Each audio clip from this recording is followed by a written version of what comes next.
नेपाली संस्कृति को मूल प्रवाह अखिल भारत नेपाली एकता समाज आज भी भारत में जिंदा रखे हुए है। अपनी समृद्ध संस्कृति को जिंदा रखने के लिए वह निरंतर प्रयास कर रहे हैं, जिसके लिए वह समय समय पर सांस्कृतिक कार्यक्रम आयोजित करते हैं। आज भी उनके द्वारा कार्यक्रम आयोजित किया गया। संस्था के अध्यक्ष ठाकुर खनाल बतौर मुख्य अतिथि शामिल हुए। युवा कलाकारों ने बेहतरीन प्रस्तुतियां दी, जिसका उपस्थित नेपाली समुदाय के नागरिकों ने खूब लुत्फ उठाया। संस्था के अध्यक्ष ठाकुर खनाल ने कहा कि नेपाली समाज के लोगों को एकजुट रहने के लिए वह प्रत्येक वर्ष कार्यक्रम आयोजित करते हैं, जिसमें नई कार्यकारिणी का गठन भी किया जाता है और आवश्यक जिम्मेदारियां भी उन्हें सौंपी जाती है। उन्होंने कहा कि इसके अलावा नेपाली नागरिकों को किस तरह से परेशानी आ रही है, इस बारे में भी चर्चा की जाती है। उन्होंने कहा कि भारत में भी वह नेपाली संस्कृति को संजोने का प्रयास कर रहे हैं। उन्होंने बताया कि वह वर्षों से भारत में रह रहे हैं, लेकिन आधार कार्ड बनाने में भी उन्हें बेहद दिक्कतों का सामना करना पड़ता है। इन दिक्कतों को कैसे हल करना है, इसको लेकर भी सभी सदस्यों ने गहन चिंता की। सांस्कृतिक कार्यक्रम का उद्देश्य दो होते हैं,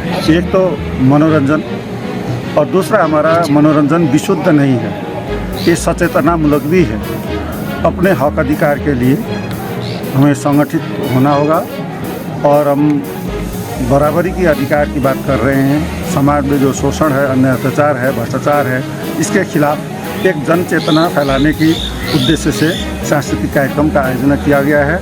इसीलिए हम इस संस्कृति को प्रगतिशील संस्कृति कहते हैं या जनवादी संस्कृति भी कहते हैं। ये बहुसंख्यक जनता के हित के लिए संगठित होने का आह्वान करता है। ये सांस्कृतिक कार्यक्रम हम हर वर्ष नहीं, हर ओकेशन में इस तरह का सांस्कृतिक कार्यक्रम देते हैं। जैसे आज हमारा सम्मेलन था, हिमाचल राज्य का 10वां राज्य सम्मेलन था।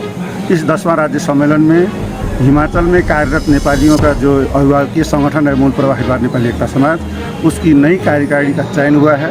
साथ में हमने कुछ डिस्कस भी किए हैं, जो नेपाल के बारे में, भारत के बारे में, भारत में रह रहे नेपाली के अधिकार के बारे में भी डिस्कस किया।